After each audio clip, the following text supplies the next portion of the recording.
Bonjour Anastasia Chapochkina, merci de répondre à France 24. Vous êtes maître de conférence en géopolitique à Sciences Po, spécialiste des relations Europe-Russie et présidente du think tank Eastern Circles.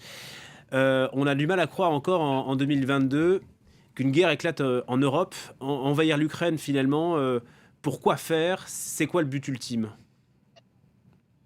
Le but, de Vladimir Poutine, qu'il a déjà déclaré dans son déclaration écrite, du 17 décembre, qu'il a répété à plusieurs reprises à l'oral aussi, lors des différentes réunions des conseils internes du gouvernement russe, ainsi que des conférences de presse et les adresses au peuple qu'on a entendues depuis lundi, c'est de revoir l'architecture de la sécurité en Europe.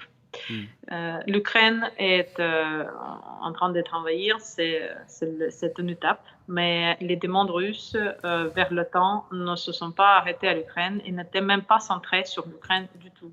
Dans les demandes qui n'ont jamais changé d'ailleurs, après toute la féerie diplomatique qu'on a observée depuis 2 derniers mois, les demandes restent les mêmes. Ils comprennent aussi les comportements de l'OTAN, le positionnement de l'OTAN à l'est de l'Europe. Et toute l'opération militaire complètement transparente, bien préparée et devant qui a eu devant nos yeux, c'est tous les préparatifs, est là peut-être en tant que test pour voir déjà comment l'Occident réagit et ensuite quelles sont donc des possibilités d'action pour la suite.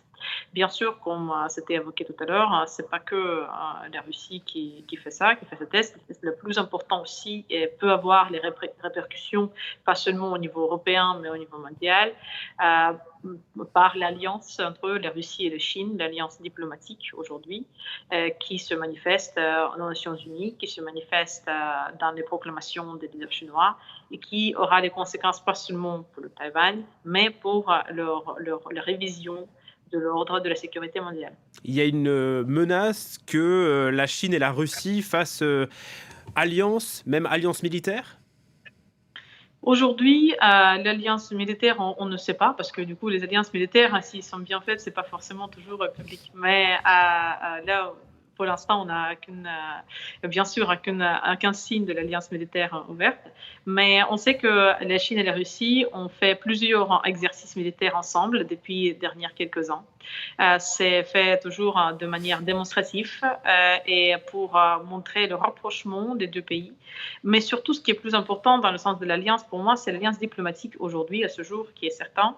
Déjà parce que les objectifs dans la politique étrangère de la Russie et de la Chine coïncident en ce qui concerne l'annexion de nouveaux territoires ou, si on peut dire entre guillemets, en utilisant leur propre discours, le retour des territoires historiques.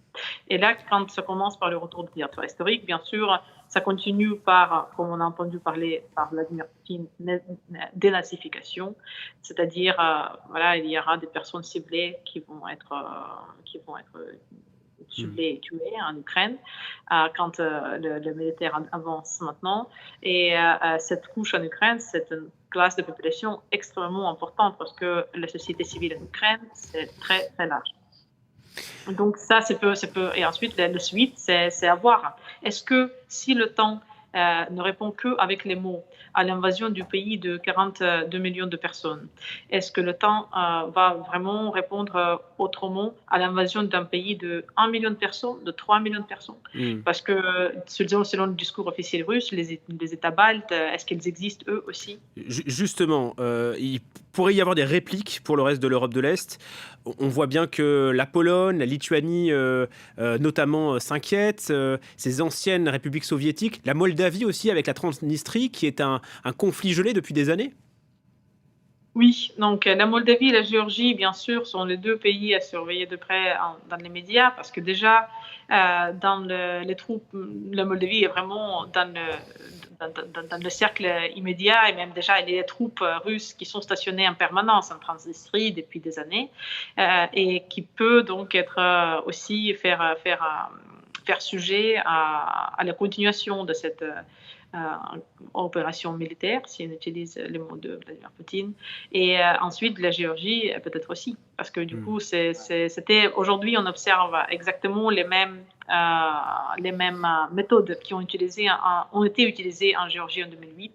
C'était exactement donc incapacité de l'armée géorgienne, c'était le ciblage des cibles militaires en Géorgie.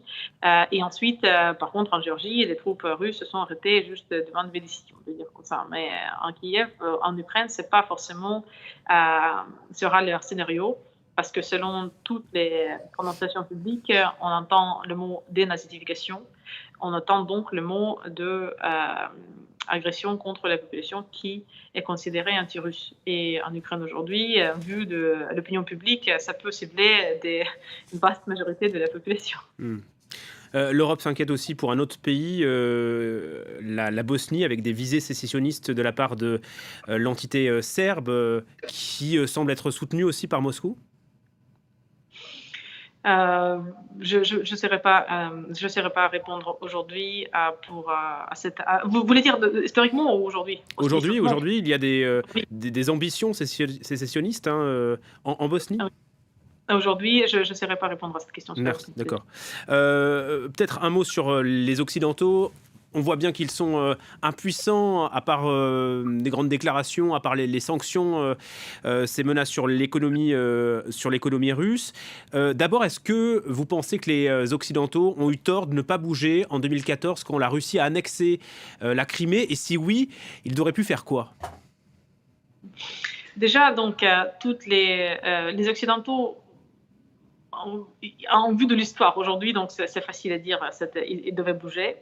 Déjà, la première erreur, et cette erreur était recommise, malheureusement, aujourd'hui on la voit recommise, c'était que le conseil de l'Occident à l'Ukraine était de ne pas tirer, de rester calme et de ne surtout pas provoquer les Russes. Donc ça a déjà permis l'occupation du Crimée et l'adduction sans aucun problème et sans aucune résistance, parce que justement les militaires ukrainiens ont été donnés l'ordre par leur gouvernement de ne pas résister à l'annexion, même s'ils étaient sur place, même s'ils étaient moins nombreux, mais quand même. Ensuite, donc, cette même conseil a été donné cette fois-ci, et bien sûr, le militaire ukrainien, l'armée ukrainienne qui est là en train de se refaire depuis 8 ans, elle était sur place, elle était positionnée, mais on a vu que la mobilisation générale commence qu'après le début de l'invasion. Donc bien sûr, c'est tard, et c'est aussi le suivi du Conseil de l'Occident, donc du coup, qui est très périlleux s'il s'agit de la vraie guerre. Qu'est-ce que l'Occident pouvait faire en 2014? Bien sûr, il pouvait réagir avec des vraies sanctions en 2014, des sanctions beaucoup plus dures dont nous parlons aujourd'hui, mais aussi, surtout, c'est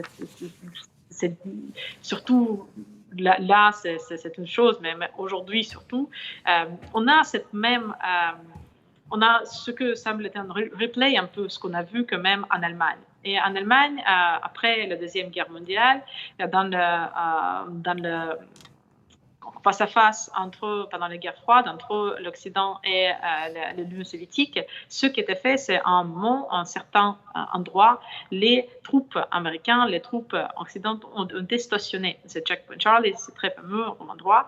Et ça, c'était symbolisant que si les soviétiques tirent au-dessus, ils ne tirent pas sur les Allemands, ils ne tirent pas sur les locaux, ils tirent sur les Américains directs. Et donc, ça provoque automatiquement la résistance de l'Occident. Aujourd'hui, cette position, donc même le choix de l'Occident de retirer l'option militaire de la table, bien sûr, renforce extrêmement la position de la Russie. La Russie sait que quoi qu'elle fasse, elle ne va pas avoir des conséquences militaires face à son agression militaire. Et les conséquences économiques, quoi qu'on voit quand on observe sur les marchés, on vient de voir que le prix du pétrole est record depuis 2014, c'est-à-dire que les revenus de la Russie viennent en dollars et les dépenses de la Russie restent en roubles. Et quand le rouble il baisse, du coup, ça renforce l'État russe. Ils ont de l'argent. Ils n'ont plus peut-être même besoin pendant très longue durée de l'accès à ce système financier. Ils ont été en train de se préparer pour les sanctions pendant très longtemps. Et maintenant, quand la guerre est arrivée, on essaie de répondre à un Kalachnikov avec un billet d'euros. ça marche pas comme ça. Voilà, Et donc les donc c'est sanctions ont un impact très très limité, voire aucune. Merci en tout cas Anastasia Chapeau-Chkina de nous avoir éclairé, maître de conférence en géopolitique à Sciences Po et spécialiste des relations Europe-Russie.